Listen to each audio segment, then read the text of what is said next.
क्या फर्क है स्पिरिचुअलिटी में और भक्ति में?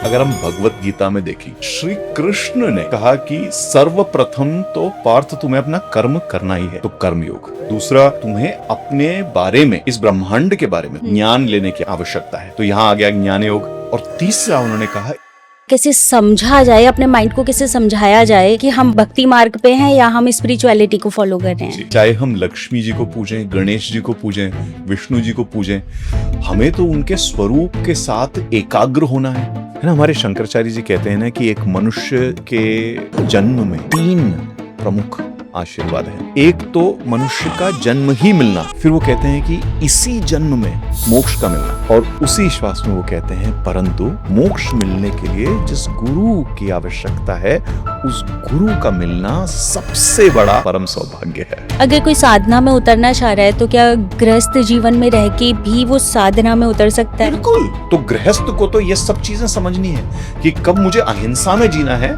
कब मुझे हिंसा करनी आनी चाहिए, और कब भोगना है, तभी तो संतुलन बनता है।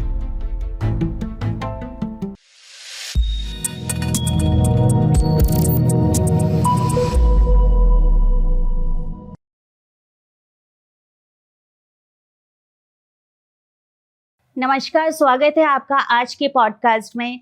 अगर आप कहीं ना कहीं भक्ति मार्ग, स्पिरिचुअलिटी को फॉलो करना चाहते हैं और कंफ्यूजन है कि कैसे शुरू करें, क्या आपको आपका राइट गुरु मिला है या नहीं मिला, असली गुरु आप कैसे चुन सकते हैं, कैसे आप एक राइट पाथ पे चल सकते हैं, और जो हमारी पौराणिक कथाएं हैं या जो हमारे गुरुओं ने हमें जो ज्ञान दिया है वो हम किस तरीके से अपनी लाइफ में उतार सकते हैं और अपनी लाइफ को और बेहतर बना सकते हैं। तो आज के पॉडकास्ट को आप एंड तक ज़रूर देखिएगा। ये पावरफुल पॉडकास्ट आपके दिमाग और मस्तिष्क को हिला देगा। तो चलिए स्वागत करते हैं हमारे आज के special guest mister Sai Kumar Chandran का, only on Soch matters with me Poonam Rawat. Sai sir, बहुत बहुत स्वागत है आपका हमारे सोच मैटर पॉडकास्ट में। जय महाकाल। जय महाकाल। तो मेरा पहला ही सवाल ये है जी। कि क्या फर्क है स्पिरिचुअलिटी में और भक्ति में? अगर हमें वास्तविकता में इसको समझना है तो हमारे पुराणों में इतनी कथाएं हैं जो हमें बताती हैं कि क्या फर्क है या क्या ये एक ही चीज है। मैं सबसे सरल इसकी परिभाषा जो मैं लेके चलता हूं, जो मैंने अपने गुरुओं से पाई और जो मेरे शिष्य हैं, जो मुझसे सीखते हैं, जो मुझसे मार्गदर्शन लेते हैं, उनको ये बताता हूं कि अगर हम भगवत गीता में देखें, श्री कृष्ण ने क्या उपदेश दिया अर्जुन को, तो उन्होंने कहा कि सर्वप्रथम तो पार्थ तुम्हें अपना कर्म करना ही है जी। तो कर्मयोग जी। और वो कर्म कहां से आता है? हमारे धर्म से। जैसे आप और मैं लोगों को मार्गदर्शन देने का काम करते हैं, तो ये हमारा धर्म हुआ। इसके हिसाब से अगर हमें लिखना पड़े, बात करना पड़े, कहीं किसी मंच पर, कहीं किसी के साथ कोई किसी चीज पे तर्क करना पड़ेगा, हमें करना ही है, तो ये कर्म हुआ। तो कर्म एक बहुत ही महत्वपूर्ण हिस्सा है। दूसरा, अर्जुन को यह समझाया गया कि तुम्हें अपने बारे में, इस ब्रह्मांड के बारे में, तत्वों के बारे में ज्ञान लेने की आवश्यकता है, तो यहां आ गया ज्ञान योग। तो ये दूसरी चीज है जिससे आध्यात्म बना। और तीसरा उन्होंने कहा इसको करते हुए तुम्हें भक्ति होनी आवश्यक है, अपने गुरुओं के प्रति, गुरु तत्व के प्रति, ईश्वर के प्रति। और वहां आ जाता है ईश्वर प्रणिधान। जैसे पतंजलि ने भी अपने योग सूत्रों में जब यम और नियम की बात कही, तो वो यम और नियम के 10 जो उनके स्तंभ है उनको खत्म करते करते आखिर में कहते हैं कि आपको यम और नियमों में सर्वोत्तम क्या करना है? स्वाध्याय, खुद के बारे में सीखना जी, और ईश्वर प्रणिधान, ईश्वर पर पूरा विश्वास रखना। तो हमारे शास्त्रों, हमारे पूरी संस्कृति के अनुसार आध्यात्म, जो स्पिरिचुअलिटी है, इसका सबसे सिंपल डेफिनेशन है कर्मयोग, भक्ति योग और ज्ञान योग का एक समन्वय। तीनों को साथ में लेके जब हम चलते हैं, करेक्ट, तब बात बनती है। अब आप ये बताइए कि कैसे फॉलो किया जाए या कैसे समझा जाए, अपने माइंड को कैसे समझाया जाए कि हम भक्ति मार्ग पे हैं या हम स्पिरिचुअलिटी को फॉलो कर रहे हैं। जी। आप किसकी भक्ति करती हैं पूनम जी? मैं अभी वैसे भोले शंकर की भक्त हूँ, बट मेरे को माता रानी भी बहुत पसंद है। मेरे को सारे ही देवी देवता बहुत अच्छे लगते हैं। शिव और शक्ति दोनों का ही अनुग्रह मिल गया जी। तो शिव और शक्ति की कौन से ऐसे गुण हैं जो आपको अच्छे लगते हैं? मुझे भोलेनाथ को तो देख के लगता है कि वो बहुत भोले हैं, बहुत हम्बल है ना। मैं जब भी उनका जो स्वरूप देखती हूँ ना, वो लाइक मेडिटेशन वाला स्वरूप जी। मुझे ज्यादा पसंद है जी, उनका। जी, तो उनकी ध्यान मग्न अवस्था आपको जी पसंद है। जी तो आप शिव शक्ति की आराधक हैं, भक्ति करती हैं उनकी। जी उन्हीं के कुछ गुण हैं जो आप अपने जीवन में भी ले आए हो। यस। हो गए आप स्पिरिचुअल। तो हम जिस भी इष्ट को मानते हैं, जी। चाहे हम लक्ष्मी जी को पूजें, गणेश जी को पूजें, विष्णु जी को पूजें, हमें तो उनके स्वरूप के साथ एकाग्र होना है, एक रूप होना है। और जैसे ही आप एकाग्र हुए, एक रूप हुए, अब ये पूजा रूम में होने की विधि तो है नहीं जी किसी मंदिर में होने की विधि तो है नहीं, उसको अपने आप को कार्य में भी उतारना है। जी यहां पर आपने अपने इष्ट की भक्ति से इष्ट को जाना और उस इष्ट की किसी खूबी को आप अपने जीवन में ले आए, तो आपका Correct. भाव और आपका स्वभाव बदल गया। और जैसे ही भाव और स्वभाव बदला, जो आप कार्य करेंगे, जैसे हम्बलनेस बोला, या जब भोलेनाथ हमारे मेडिटेशन में होते हैं, कितने दृढ़, कितने स्थिर दिखते हैं। अगर हम उसी प्रकार से वो दृढ़ता, वो स्थिरता अपने कार्य में ले आए, तो हो गया वो स्पिरिचुअलिटी पूरी लाइफ में। करेक्ट। तो एक आध्यात्मिक जीवन, अब क्या है कि आजकल ये बड़ा फैशन हो गया। पुराने जमाने में कोई आध्यात्म की बात करता नहीं था। क्यों नहीं करता था? क्योंकि जब गुरुकुल में पढ़ाया जाता था तो वहां पे ऋषि मुनि सबसे पहले तो आपके अहंकार को ही तोड़ देते थे। आप पहुंचते थे और आपको कभी गुरु माँ किसी काम पे लगा रही हैं, कभी आचार्य किसी काम पे लगा रहे हैं, कभी आचार्य के जो छोटे कुछ अब ट्रेनिंग में जो आचार्य होते थे वो आपको कभी कुछ कार्य पे लगा रहे हैं, कभी आप लकड़ी काट रहे हैं, कभी कुछ। तो काफी देर के बाद आपको लगता था कि आप मुझे ज्ञान भी प्राप्त करना है। आप गुरु के पास जाते थे, कहते थे अब मैं तो यहाँ पढ़ने आया आपसे, आप मुझे काम पे लगा रहे हैं। अहम टूट गया उनका, है ना। अब उन्होंने सीखने की प्रक्रिया शुरू करी। तो कहीं ना कहीं स्वाध्याय, विच मीन्स हम खुद के बारे में सीखें, जानें, आसपास क्या हो रहा है, दूसरों से संबंध कैसे बनाने हैं, रिस्पेक्ट क्या होता है, ये सब हम वहीं से सीख के आते थे। फिर गुरु हमें बताते थे क्या मंत्र करना है, क्या तंत्र यंत्र है, किस प्रकार से आप अपना जीवन जिए, धर्म क्या है, अर्थ क्या है, काम क्या है, मोक्ष का क्या है। या अगर आप गृहस्थ होंगे तो ब्रह्मचर्य से आप गृहस्थ में जब जाएंगे तो आपको क्या करना है, वहां से आप वानप्रस्थ में जाएंगे तो क्या करेंगे जी। जो गुरुकुल की परंपरा टूटनी शुरू हुई आज से 1000-1500 साल पहले, वो टूटनी शुरू हो गई थी जी। उससे पहले ये अध्यात्म की आवश्यकता ही नहीं थी हमें। सब कुछ तो यही था इन्हीं सब चीजों में। लेकिन कहीं ना कहीं हमारे ऋषि मुनियों को, ईश्वर को दिखा कि ये चीजें टूटेंगी, तो हमारे लिए ये सब ज्ञान चुन करके उपनिषद बनाए गए। कुछ चीजें पतंजलि योग सूत्र जैसी चीजों में लिखी गई। भगवत गीता तो सर्वोत्तम है इन सब चीजों में। फिर हमारे आदि शंकराचार्य जी जैसे हमारे गुरु हुए, परम गुरु, जिन्होंने पता नहीं कितने ही प्रकरण ग्रंथ लिखे हैं, तत्व विवेचन लिखे हैं उन्होंने, और कई सारे मार्गदर्शन उन्होंने हमारे को दिए हैं।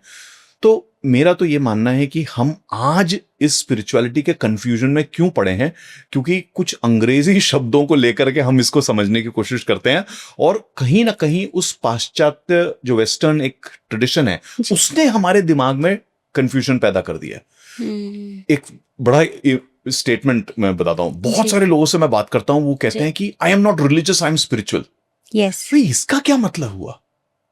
अगर आप ईश्वर को ही नहीं मानते, तत्वों को नहीं मानते, चलिए आप ईश्वर के किसी एक मुख को, रूप को मत मानिए जी, आप तत्वों को मान लीजिए, नेचर को मान लीजिए, but you have to be devoted to some higher power to have that connection, and that's very important.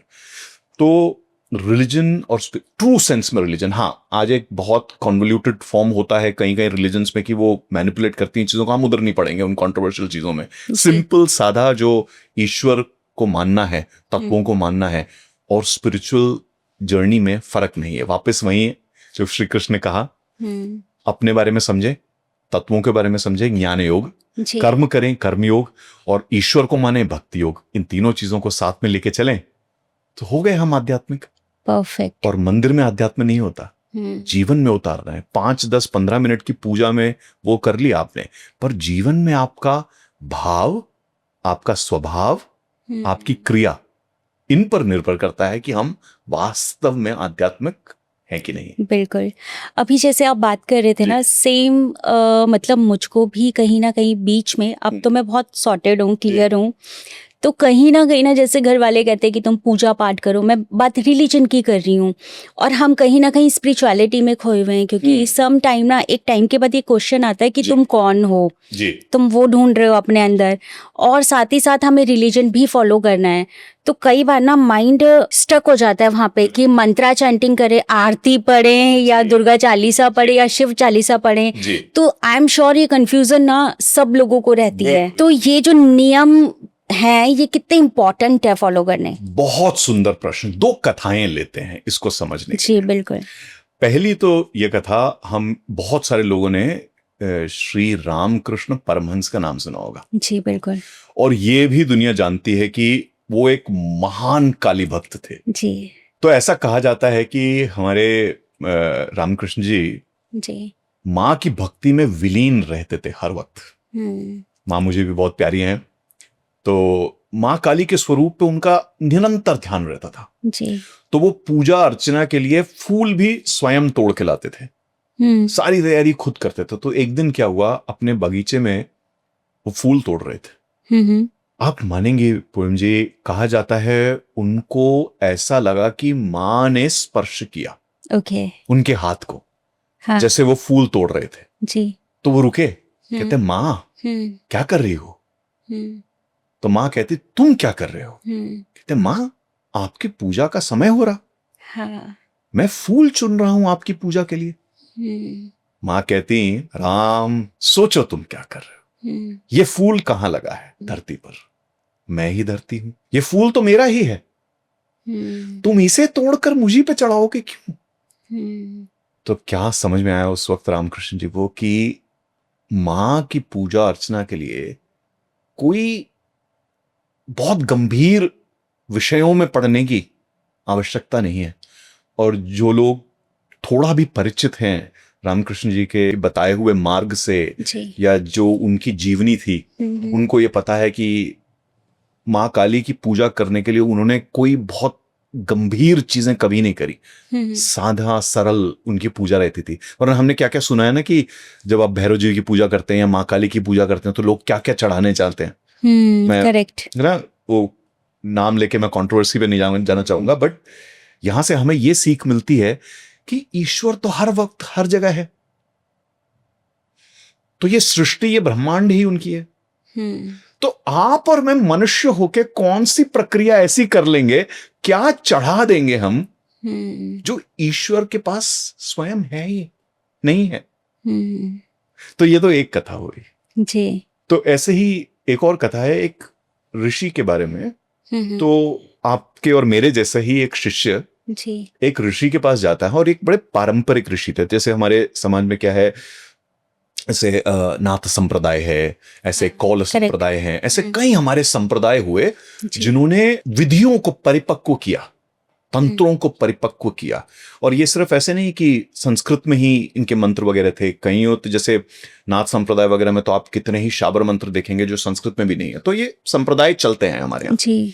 तो ऐसे ही एक संप्रदाय में ऐसे ही एक ऋषि मुनि आप अपने शिष्यों को बता रहे थे कि क्या करना चाहिए, पूजा अर्चना विधि। तो ऐसे ही हमारे जैसा एक शिष्य खड़ा हुआ, कहता आप तो कहते हैं ईश्वर हर वक्त है, हर जगह है, सरल है उनको बुलाना, आप कहते हो नाम स्मरण करो, हाँ। फिर आप इतनी विधियां क्यों सिखा रहे हैं? तो उन्होंने उनको बुलाया, कहते बैठो यहां, अब बताओ कि मैंने तुम्हें अपने संप्रदाय के बारे में क्या बताया। तो कहते हैं कि हमारे इतने पूर्वज हुए, ये हमारे परम गुरु हुए, ये हमारे कुल गुरु हुए, ऐसा ऐसा हमारा चला है, ऐसी श्रृंखला चली है, ये सिद्धियां मिली हैं। तो बताओ वो सिद्धियां कैसे मिली? तपस्या करके। तपस्या करने से पहले हमारे पूर्वज क्या सिद्ध थे? नहीं। तपस्या करने के लिए क्या उन्होंने किसी मार्ग को, किसी विधि को चुना?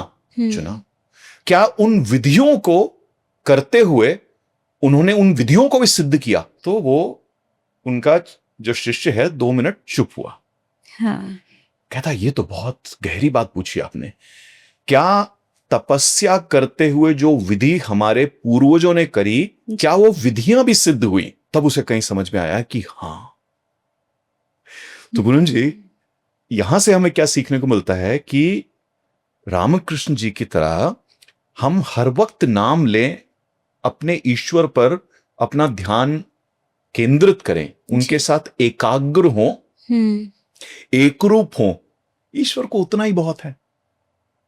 लेकिन दूसरी सच्चाई यह है कि जिस भी परंपरा में हम हैं, जिस भी गुरु परंपरा में जब हैं, जिस भी संप्रदाय से हम हैं, जिस भी परिवार की परंपरा में जब हम हैं, और अगर हमारे पास कोई परंपरा नहीं है, हमारे आसपास जो भी आचार्य पंडित जिस भी विधि से चीजों को करते हैं, अगर हम उस विधि में अपने आप को तानते हैं, तो एकाग्रता और एकरूपता वहीं से आती है। क्योंकि हम पितरों की बात करते हैं, जैसे ही हम किसी विधि को पकड़ के चलते हैं, उन सभी पितरों का आशीर्वाद स्वयं हमारे ऊपर आता है। तो सिर्फ हमारी तपस्या नहीं है जो हमें हमारे उद्देश्य में आगे बढ़ाती है, उन पितरों का आशीर्वाद है। बहुत बढ़िया। मुझे इस क्वेश्चन में जो सवाल मतलब आंसर मिला है वो ये मिला है कि अगर आप किसी इच्छा प्राप्ति के लिए जा रहे हैं, या आपके मन में कोई इच्छा है कि मेरी ये पूरी होनी चाहिए, तो आपको नियम बाधाओं में बंधना पड़ेगा, तब वो इच्छाएं पूरी होगी। क्योंकि आपने बोला कि वो विधि भी सिद्ध हो रखी है, इसीलिए। और अगर आप सिर्फ प्रेम में हैं और आप प्रभु के मतलब पास जाना चाहते हैं, प्रभु के प्रिय बनना चाहते हैं, तो फिर आप भक्ति मार्ग और नाम जप को फॉलो कर सकते हैं। बस उतना ही। और वो तो हर जगह है। आप प्यार से बुलाओगे और वो नहीं आएंगे, ऐसा हो ही नहीं सकता। जी बिल्कुल। हाँ, लेकिन परीक्षण लेने के लिए मत बुलाओ। हाँ करेक्ट। बुला के देखो प्यार से, कोई भी इंसान, नास्तिक हो, आस्तिक हो, कोई भी जी, नामस्मरण बहुत है। लेकिन जैसे आपने कहा, अगर हमें कोई फल प्राप्ति चाहिए जी, फिर तो सुनना पड़ेगा आचार्यों का, वो मार्गदर्शन आवश्यक है। क्योंकि कृपा तब मिलती है।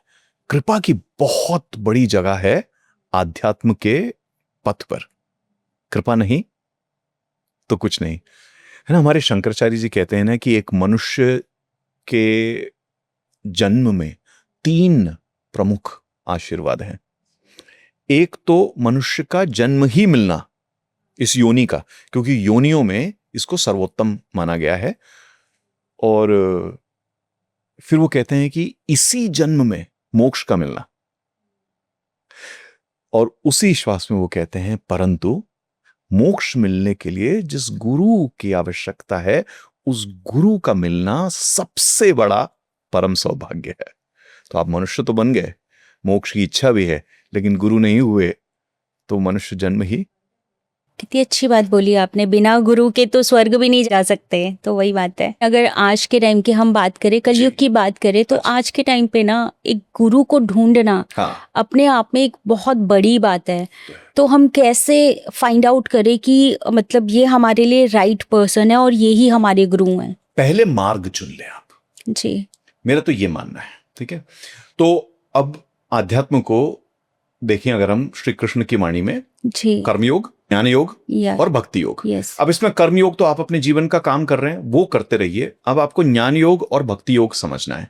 इसके अंदर आप देखें कि कई सारे पाथ हैं। चाहे आप क्रिया योग के तरीके से चलना चाहें, या आप अष्टांग योग के तरीके से चलना चाहें, या आप पूर्णतः केवल भक्ति योग के मार्ग से चलना चाहें, या आपको राजयोग के मार्ग से चलना है। बहुत सारे मार्ग हैं। थोड़ा थोड़ा हर चीज के बारे में जानकारी ले लें। कैसे? जो भी आचार्य हैं, कई एक सत्संग में गए, 2 सत्संग में गए, चीजों को समझा। हमारे आज के जमाने में तो सोशल मीडिया पे इतनी सारे वेबसाइट्स और ये सब चीजें बनी हुई हैं। तो वही तो प्रॉब्लम है ना सर, इतने सारे किताबें हैं अच्छी। ठीक है, थोड़ा इंफॉर्मेशन इकट्ठा करके आप पुराने मान्यता प्राप्त लिटरेचर पे आप जाएं, साहित्य पे जाएं, उसको पढ़ें। पढ़ना आवश्यक है। जैसे इसका एक बड़ा सिंपल मैं बताता हूँ। हम जैसे कॉलेज में साइंस और ये सब लेते हैं, लेकिन उसका बेसिक्स हमें कहाँ पढ़ाया जाता है? स्कूल में। तो ऐसे स्कूल लेवल जैसी बुक्स बहुत सारी हैं इस दुनिया में। उनको उठाइए, उनको पढ़िए, मार्ग चुनिए। एक बार आपको लगा कि हाँ, मुझे योग सीखना है, या मुझे मेडिटेशन सीखना है, या मुझे मंत्र योग सीखना है। जैसे मेरे अंदर से बहुत ही क्लियर एक आवाज आई एक वक्त में कि मंत्र योग की सिद्धि करनी है। और ऐसे ही मुझे योग से बहुत लगन है, तो क्रिया योग के पथ पे मैं अग्रसर हूं। तो मुझे जो मेरे पहले गुरु मिले मनुष्य रूप में, जी इष्ट रूप में मेरे वो एक अलग स्टोरी है, जी लेकिन जो मनुष्य रूप में मुझे पहले गुरु मिले मेरे, वो क्रिया योग के मार्ग में मिले। लेकिन मेरी और कुछ जिज्ञासाएं थी, मैं पढ़ता गया। ज्योतिष मुझे बहुत प्यारा है। फिर मुझे अचानक मेरे ज्योतिष के गुरु मिले, और ऐसे प्रतापी गुरु मिले कि क्या ही बात, मतलब उन्होंने ऐसे ऐसे गूढ़ रहस्य मुझे बताए जो सामान्य लिटरेचर में थे ही नहीं। पर उससे पहले मैं बहुत कुछ पढ़ चुका था ज्योतिष में जी पर मैं करता गया अनुसंधान, कहीं ना कहीं मन में मंत्र योग के लिए अभी भी मुझे रास्ता नहीं मिला था। कहीं जाकर के मुझे मेरे मंत्र योग के गुरु मिले, मैं लगा रहा हाँ उस पे। अब ये नहीं कि मुझे क्रिया योग के जब मेरे गुरु मिले तो मैंने मान लिया कि अब मुझे बाकी कुछ भी नहीं करना है। जो मेरे बाकी 2 संकल्प थे उनको मैंने बनाए रखा, लेकिन मेरी पूरी निष्ठा है मेरे पहले गुरु के प्रति, जो जिन्होंने मुझे क्रिया योग सिखाया, जिन्होंने वास्तव में मेरे आध्यात्म के मार्ग पर मुझे अग्रसर किया जी। तो कुछ लोगों को तो एक से ज्यादा गुरु भी मिल सकते हैं इस जीवन में।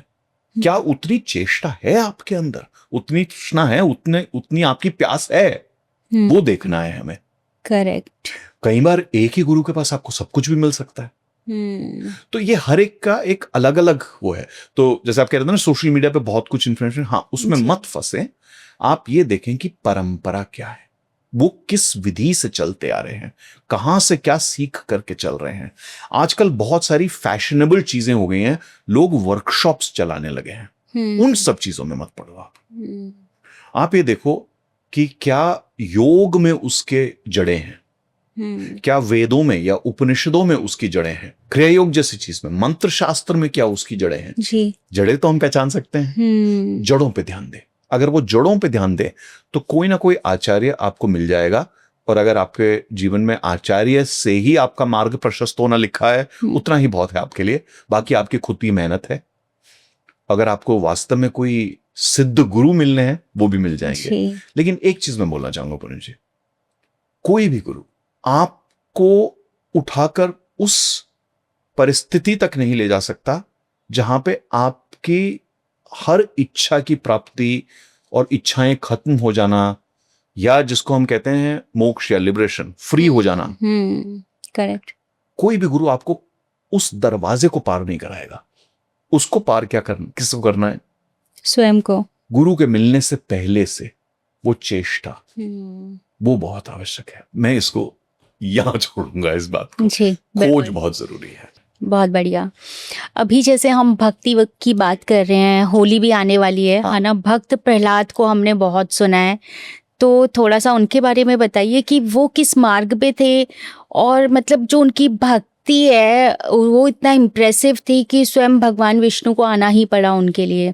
एक छोटे से बालक के अंदर इतनी निष्ठा कैसे आई? कहा यह जाता है कि हिरण्यकश्यपु जो थे, उनके पिताश्री, वो अपने आप को ईश्वर डिक्लेयर कर चुके थे। हाँ बिल्कुल। उनको सिर्फ राज्य नहीं चाहिए था, उनको सिर्फ ताकत नहीं चाहिए थी, उनको चाहिए था कि जैसे देवताओं की पूजा अर्चना होती है, अर्घ चढ़ाया जाता है, वैसे सब उनको भी माने।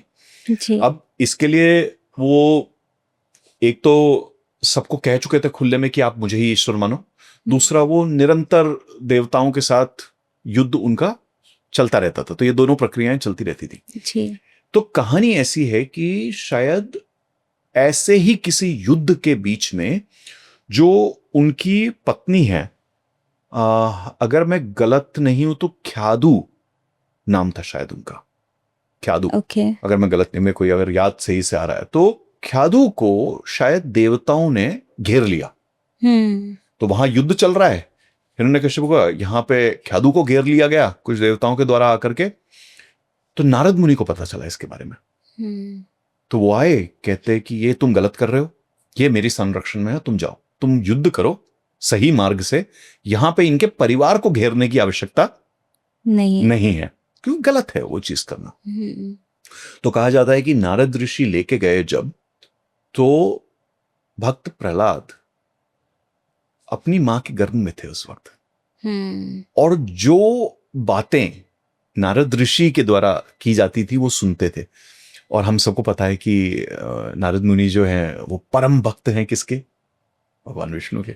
उनके मुंह से तो निकलता ही है नारायण नारायण। अब वो नारायण का नाम सुन करके कौन सा बच्चा है जो प्रभावित नहीं होगा? जी। तो पैदा होने से पहले हम्म। भक्त प्रहलाद प्रभावित हो चुके थे हम्म। और वो युद्ध काफी समय तक चला। जब पैदा हुए नारद मुनि, क्योंकि सिखाते भी थे, ज्ञान भी देते थे, तो उस गुरुकुल जैसे वातावरण में पले बड़े, जी। तो वो विष्णु नाम बैठ गया उनके अंदर चित्त में। हम्म। अब आए पिताश्री वापस, तो पता लगा कि ऐसा ऐसा हुआ था। खैर चलो, अपनी वाइफ को, मारिया को और बच्चे को ले आए। तो बहुत ही बाल अवस्था में जब उनसे पूछा गया कि बताओ तुमने गुरुकुल में क्या सीखा, जी। तो भक्त प्रहलाद कहते विष्णु ही सब कुछ है। अब सोचिए, जो व्यक्ति अपने आप को ईश्वर बता चुका है सबको और देवताओं से युद्ध कर रहा है निरंतर, उसके कान में ये बात पड़ी कि विष्णु ही है सब कुछ, तो क्या करेगा? तो वहां से शुरू होता है पिता और पुत्र का एक घर्षण, एक फ्रिक्शन प्रहलाद की ओर से नहीं था। उन्होंने कभी अपने पिताश्री को गलत नहीं कहा।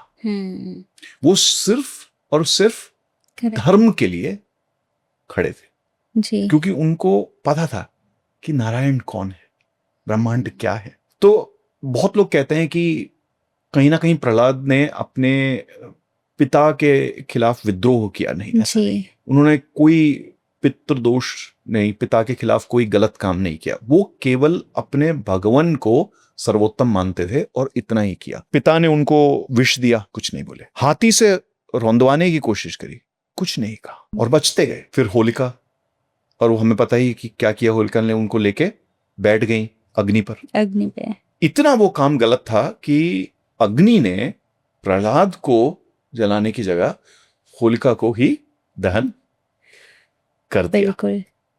और फिर उसके बाद नरसिम्हा जी आए और जो हुआ वो हम सबको पता है। इन सब चीजों में एक चीज हमें सीखना है कि अगर ईश्वर हमारे संस्कारों में बैठ जाए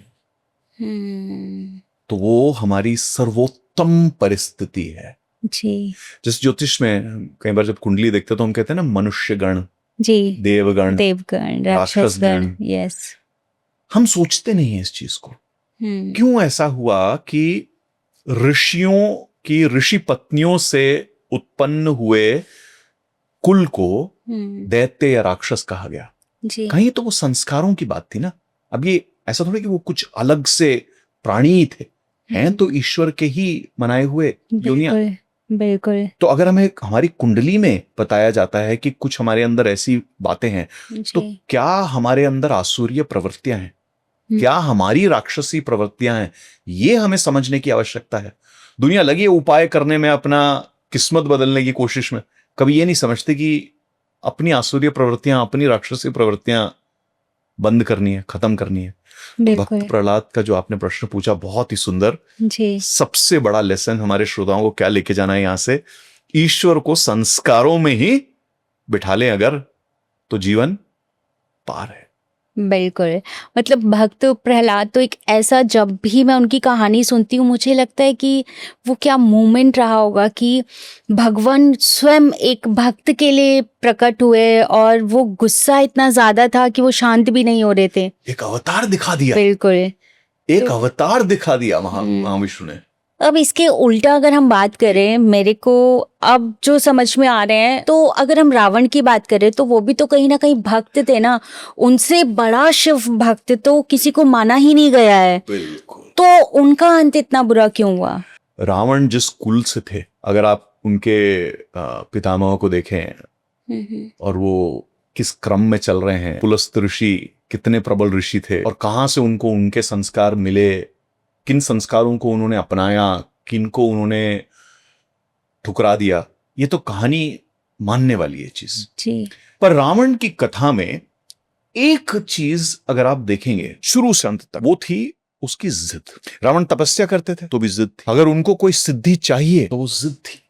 वो आत्मा, वो शरीर, रावण भी एक आत्मा और शरीर थे। वो आत्मा, वो शरीर इतनी प्रबल इच्छा शक्ति के साथ आया था कि वो तप के बाद तप करके अनेकों सिद्धियां थी उस मनुष्य के पास, उस शरीर के पास जी, उस आत्मा के पास। मृत्यु के लिए वरदान, ज्ञान का वरदान, संगीत का वरदान, बिल्कुल। कैलाश पर्वत के साथ उन्होंने क्या करने की कोशिश करी और उसके बाद उनके साथ क्या हुआ, हाँ, ये भी हमें पता है।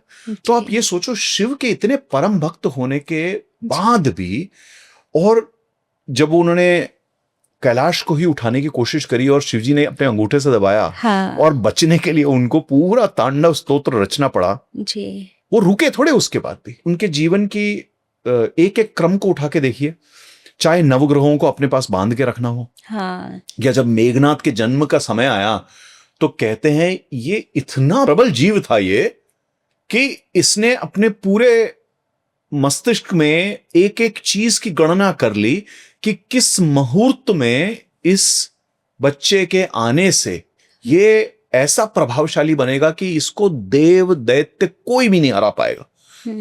उसने कह दिया था सभी ग्रहों को कि यहां रुक जाना इस परिस्थिति में।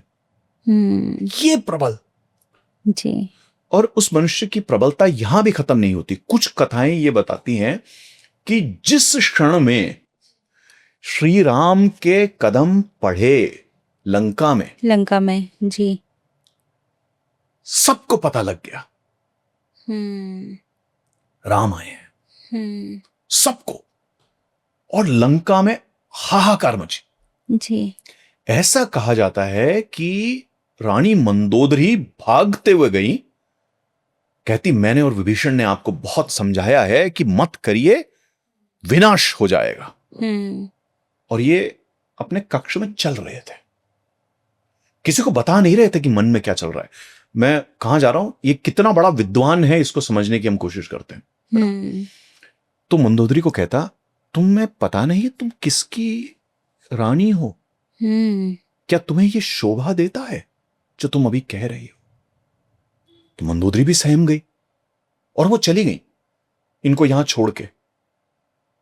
लेकिन इनके मन में क्या विचार चल रहे हैं कि ये आ तो गया यहां पे, और लंकापुरी में कदम रखे, ये तो 3 ही लोग कर सकते हैं, क्योंकि तब तक वो इतनी तैयारी कर चुका था, अपने मंत्र के, अपने तंत्र के जाल ऐसे फैला चुका था। कहता या तो ये स्वयं शिव है, पर मेरे आराध्य नहीं हो सकते ये। फिर कहते ये तो पितामह है क्या, ब्रह्मा? कहते नहीं, वो आते तो मुझे पता लग ही जाता। कहता फिर तो ये श्री हरि है। तो ये जीव इतना प्रबल विद्वान है कि इसको पता है कि वो राम जो आए हैं वो विष्णु हैं। अब इसकी उद्दंडता देखो आप। कहता ये अगर यहां तक चल के मेरे लिए आए हैं, युद्ध तो अब होगा। ये नहीं कि विनम्रता से जाकर के अपनी गलती की माफी मांगे जी। कहता ये यहां तक आए हैं तो अब तो युद्ध होगा, मेरे लिए चल के आए हैं यहां तक। तो परेशानी क्या थी, मैंने ये पूरी कथाएं क्यों बताई जी? ये जीव, इसका मस्तिष्क जितना प्रबल था, इसकी विद्या जितनी प्रबल थी, वही इसकी शत्रु बन गई। आध्यात्म के मार्ग पर, भक्ति के मार्ग पर हमारे ज्ञान का कोई काम नहीं है। ज्ञान योग लेना है, हमें कर्म योग करना है, पर वो भक्ति के मार्ग पे हमें लेके जाए इसलिए करना है। जब हमारा अहंकार, हमारी विद्या, हमारी तपस्या, हमारी सिद्धियां, हमारा ऐश्वर्य हमारे आड़े आने शुरू हो जाए जी, तो आध्यात्मिक उन्नति तो हमारी पता नहीं कहां ही चली गई, वो श्राप बन जाती है चीजें। बिल्कुल। और रावण अकेला नहीं था ना, भस्मासुर। हमने भस्मासुर की कहानी सुनी है। यस। और हम में से कितने ही भस्मासुर हैं यहाँ आसपास जो कहीं ना कहीं अपने ज्ञान का हाथ अपने ही सर पे रख लेते हैं। हम खुद को ही बर्बाद कर लेते हैं। आपने अपने इतने लंबे करियर में देखा होगा कितने लोगों ने अपने ही सब्जेक्ट को, अपने ही प्रभाव को अपने विपरीत उपयोग कर लिया। तो रावण को मारने वाली चीज थी उसकी जिद, और उसके जिद से बना उसका अहंकार। और क्योंकि उसने अपने ज्ञान को ऐसा पकड़ लिया था, उसने कहा कि मेरा ज्ञान ही सर्वोत्तम है, सब कुछ है। उसे उसकी ज्ञान की मुक्ति अगर कोई दिला सकता था, प्रभु श्री राम। जैसे स्पिरिचुअलिटी की बात करें, भक्ति की बात कर रहे हैं, है ना। अभी हम थोड़ा सा साधना के ऊपर आते हैं कि आज के टाइम पे मेडिटेशन बहुत ज्यादा इम्पोर्टेंट हो गया है, लेकिन लोग ना तरह तरह की साधनाओं में उतर आए हैं, मंत्र साधना। आजकल आप देखेंगे कि पॉडकास्ट में भी काफ़ी सारे इन्फॉर्मेशंस मतलब आ रही है और काफ़ी लोग अलग अलग तरीके से इसको प्रैक्टिस कर रहे हैं। जी। तो आप सही तरीका क्या है प्रैक्टिस करने का, और इनको किस लेवल तक प्रैक्टिस कर सकते हैं, अगर मैं मंत्रों की बात करूं या साधना की बात करूं तो? बड़ा महत्वपूर्ण प्रश्न है लोग के लिए। सबसे सीधा और सरल जो हम गाइडेंस अपने श्रोताओं को दे सकते हैं वो ये है कि ये रील देखकर, वीडियोस देखकर इन सब चीजों को आप अपने जीवन में उतारना बंद करें। एक अच्छा आचार्य, एक अच्छी परंपरा ढूंढे और उसके साथ जुड़े। जी। मंत्र क्या है या ध्यान क्या है, या ध्यान में भी जैसे अगर हम पातंजलि योग सूत्र के अनुसार चलें तो प्रत्याहार, ध्यान, धारणा, समाधि, कई सारी प्रक्रियाएं हैं। क्रिया योग में जब हम बात करते हैं तो क्रिया कुंडलिनी प्राणायाम है, क्रिया ध्यान योग है, क्रिया मंत्र योग है, क्रिया हठ योग है। ये हर एक चीज को समझना तभी हो पाएगा जब आप एक आचार्य से जुड़े, एक परंपरा से जुड़े और इनमें से कुछ चीजों को आप निरंतर करते रहें। मैंने पहले भी एक चीज कही है जो आजकल के कल्चर में जेनजी के आजकल तो सबके साथ होने लगे, FOMO, fear of missing out. तो उस फियर ऑफ मिसिंग आउट के चक्कर में लोग पता नहीं क्या क्या करते हैं। मैं कहता हूं आप फोमो का मतलब ही बदल दो। आप फियर ऑफ मिसिंग आउट की जगह इसको बना दो fix one method for 1000 days. आप 1000 दिन के लिए एक प्रक्रिया पकड़ें और उसमें इतनी गहराई से उतरें अपने आचार्य के साथ, उनके सानिध्य में, उनके आशीर्वाद से, उनके बताए मार्ग से। मेडिटेशन से पहले करने की बहुत चीजें हैं, बाद में करने की बहुत चीजें हैं, बहुत सिंपल। मेरे वीडियो सीरीज में मैंने एक सीरीज करी थी जिसमें मैंने कहा था कि मनुष्य के जीवन का उद्देश्य संतोष ढूंढना नहीं है, शुद्धि ढूंढना है। कीवर्ड है शुद्धि। तो आपको शुद्धि करनी है। आप शुद्धि पहले किसकी करते हैं? बॉडी। आपकी बॉडी ही शुद्ध नहीं है, आप मेडिटेशन में बैठे हो। बिल्कुल। आपके विचार ही शुद्ध नहीं है, आप मेडिटेशन में बैठे हो। आजकल एक प्रिस्क्रिप्शन हो गया हर एक का, जैसे मैंने बहुत सारे डॉक्टरों को देखा ये कहते हुए, आपको स्ट्रेस हो रहा है, आपको ये हो रहा है, आप मेडिटेशन बैठो। वो ये नहीं बताते कि जब आप एक स्ट्रेस और अपनी चिंताओं को लेके मेडिटेशन में बैठोगे, कई बार वो जो आपकी स्ट्रेस की एनर्जी है आपके सेलुलर मेमोरी में बैठ जाती है, उल्टा आपको हानि क्रिएट करेगी। करेक्ट। क्यों हमारे ऋषि मुनि कहते थे कि आसनों से अपने शरीर को तानो, फिर प्राणायाम से अपने श्वास को, अपने प्राण को तनो। कुछ मंत्र हैं जिनका उपयोग करके मन को तना जाता है, फिर जाके कहीं आप ध्यान धारणा में जाते हो। वो ध्यान की शुद्धि आवश्यक है। अब कुछ प्रक्रियाएं हैं, अब अलग अलग परंपराओं में अलग अलग आचार्यों ने कुछ तरीके निकाले हैं उसके, वो सिद्ध तरीके, तब आप बात बनती है उससे। क्योंकि सबसे बड़ी चीज है, किसी भी चीज को करने में आपको उसका लाभ हो ना हो, लेकिन आपको उससे नुकसान नहीं होना चाहिए, आपको उससे हानि नहीं होनी चाहिए। तो पहले किसी भी प्रक्रिया में पढ़ने से पहले, अब जैसे आप मेडिसिन उठाओ तो उसमें लिखा होता है वार्निंग, ये दवाई प्रिस्क्रिप्शन से ही खानी है। वैसे ही हमारी परंपराओं के साथ है। कौन सा मंत्र कौन जप सकता है, किस वक्त जप सकता है। सो मेरे मंत्र गुरु ने मुझे बहुत ही सरल सी एक पद्धति बना के दी। उन्होंने कहा है कि अगर आपको सामान्य दैनिक अपनी प्रक्रिया करनी है, आप शाम को इस वक्त के बाद करोगे, नो आर्ग्यूमेंट्स देयर। उनका आदेश है, आप इससे पहले नहीं करो। हाँ, अगर आपको कुछ विशेष करना है, जैसे आपने पूरे दिन का कुछ अनुष्ठान करना है, आपको आप सुबह उठ करके शुरू करो, लेकिन आप अपनी नित्य जो आप अपनी प्रक्रिया करोगे वो शाम को ही करोगे।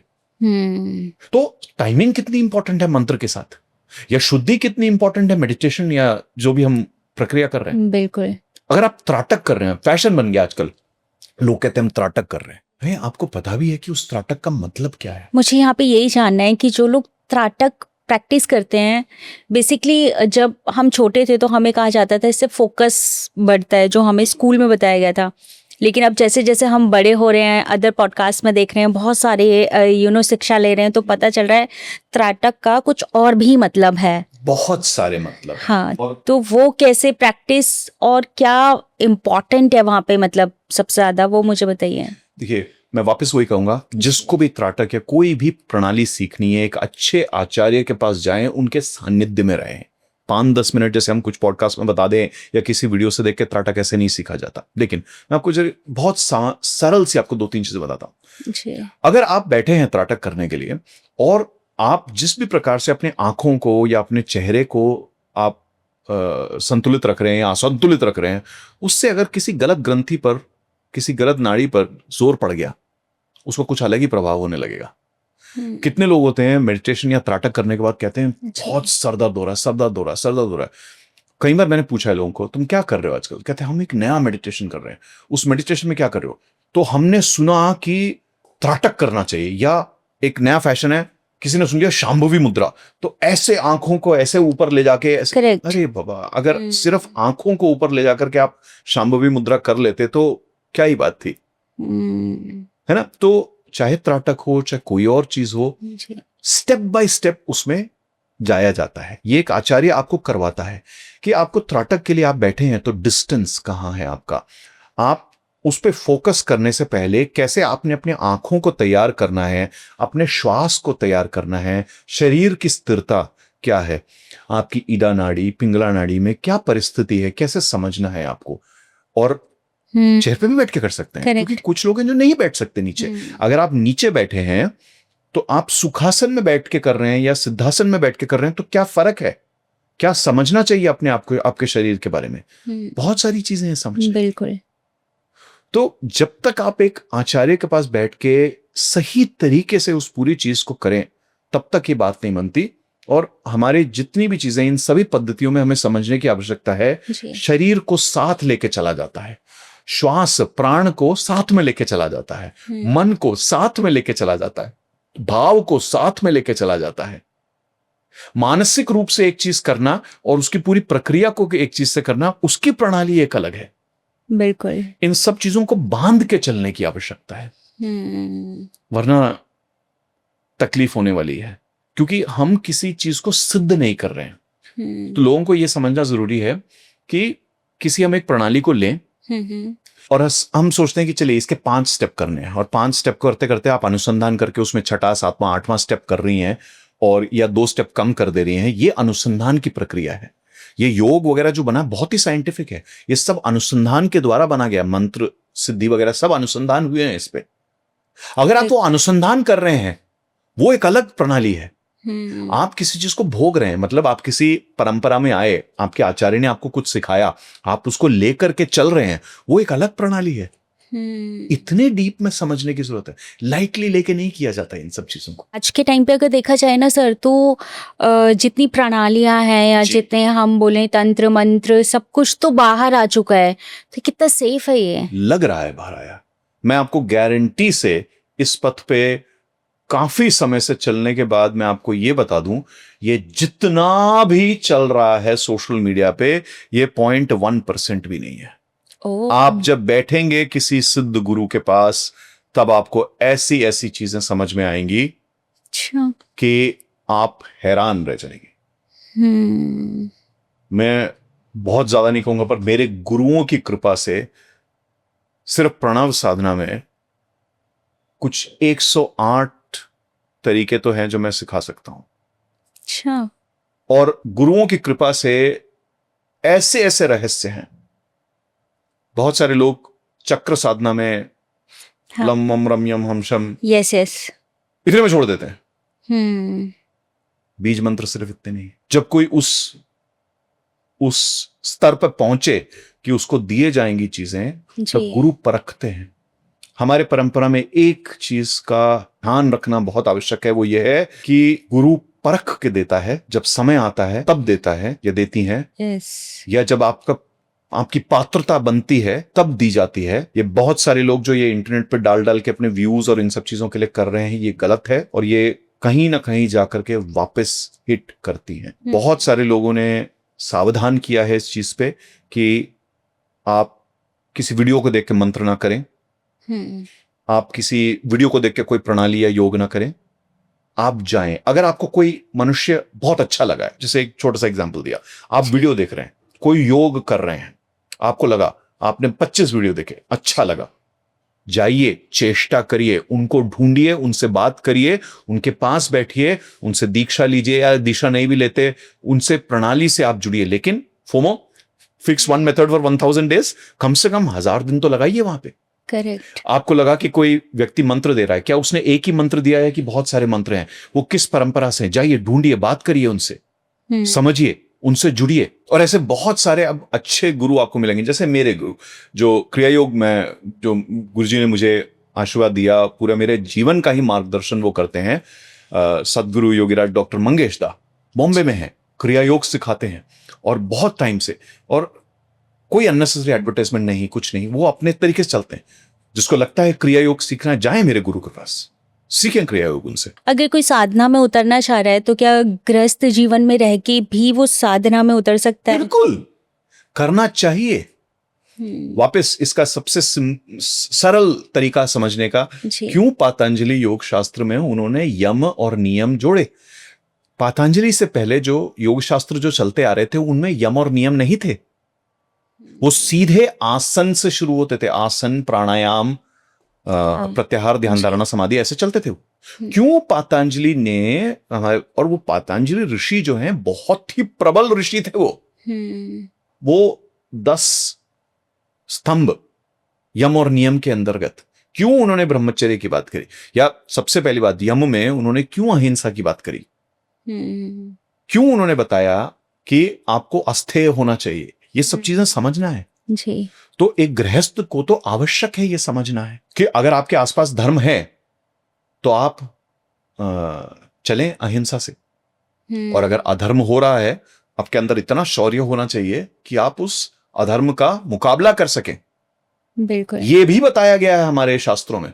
तो गृहस्थ को तो ये सब चीजें समझनी है कि कब मुझे अहिंसा में जीना है, कब मुझे हिंसा करनी आनी चाहिए। बिल्कुल, या हिंसक होना, अपने अंदर एक अग्रेशन होना चाहिए, एक फाइटिंग स्पिरिट होना चाहिए अपने अंदर। बिल्कुल। कब हमें ब्रह्मचर्य में रहना है और कब जो भी भोगना है उसे भोगना है। भोग की भी अपनी जगह है। तो एक गृहस्थ को सीखना है ये सब, तभी तो संतुलन बनता है। मेरे गुरुजी बहुत अच्छा एक उदाहरण देते हैं। गुरुजी का खुद का उदाहरण है, तो मैं उनका नाम ही लेके बताऊंगा। सदगुरु योगीराज डॉक्टर मंगेश दा एक बार हमें कुछ सिखाते हुए उन्होंने कहा कि तुम मंत्र जाप कर रहे हो, घंटी बजी, और तुम्हारा पति या पत्नी, जो भी, मतलब तुम अगर आदमी हो तो तुम्हारी पत्नी आई है, तुम अगर औरत हो तो तुम्हारा पति आया है घर, थका आ रहा, हाँ। दरवाजे पे खड़ा है जी। क्या तुम उसको चिल्ला के ये बोलोगे मेरे मंत्र जाप चल रहा है, मैं तुम्हारे को बाद में दरवाजा खोल के दूंगी या दूंगा? या तुमने दरवाजा खोल दिया, उसको प्यास लगी है, बहुत थका हुआ है, तबीयत खराब है, तुम क्या बोलोगे मैं मंत्र जाप खत्म करके आऊंगा फिर तुम्हें पानी दूंगा? ये तो है ही नहीं आते। तुम जाओ, पहले दरवाजा खोलो, उसको अंदर बुलाओ, उसको पानी पिला दो, फिर तुम जाओ अपना मंत्र जाप करने के लिए। कुछ खंडित नहीं हुआ तुम्हारा जप। जी, गुरुजी ने इतनी सुंदर बात बताई। तो हमारे गृहस्थ जीवन को ही संतुलन देने वाली ये सारी चीजें हैं। तो याद है हमने एक चीज कही कि संस्कारों के अंदर बैठ जाना, यही से तो संस्कार मिलते हैं। परफेक्ट। चरित्र निर्माण यहीं से तो होता है। तो वास्तविकता में आध्यात्म वो है जो आपके चरित्र का निर्माण कर दे। ऐसे ही तो ऋषि वाल्मीकि वो बने जो वो थे। उससे पहले क्या थे? उसी जन्म में हमने कितनी कथाएं सुनी है कि कैसे वो डाकू का जैसे काम करते थे, लूटते थे लोगों को। उसके बाद जैसे स्पर्श हुआ प्रभु श्री राम का, वो स्पर्श ही बहुत था उनको वो बनाने के लिए जो वो बन गए। बिल्कुल। जो लोग अध्यात्म में आगे बढ़ना चाहते हैं उनको आप क्या सलाह देना चाहेंगे? ऋषि मार्कंडेय का नाम सबने सुना होगा। जी, बिल्कुल। जिन्होंने अपनी भक्ति से हमें जो अमृत माने जाते हैं ऐसे मंत्र में से एक मंत्र दिया, महामृत्युंजय मंत्र। तो अल्पायु थे वो, जी, ऐसा कहा जाता है। और उस अल्पायु में भी उन्होंने कहा कि अगर कुछ है तो शिव की भक्ति है मेरे लिए। और ऐसा कहा जाता है कि जब यमराज उनको लेने आए, उन्होंने ऐसे आलिंगन किया हुआ था शिवलिंग का कि जब मन भर आता है इस सोच के कि जब यमराज ने पाश फेंका उस शिवलिंग पर भी लगा। तो भक्त के लिए आए शिव, बिल्कुल, और दोनों को आशीर्वाद दिया। तो जो अल्पायु मार्कंडेय थे वो बने जिन्होंने हमें मां के स्वरूप से मिलाया, है ना। हम में से जितने भी दुर्गा शक्ति साधक हैं। दुर्गा मार्कंडेय सप्तशती। पुराण, यस, दुर्गा सप्तशती और देवी महात्म्यम ये हमें कहाँ से मिला? बिल्कुल।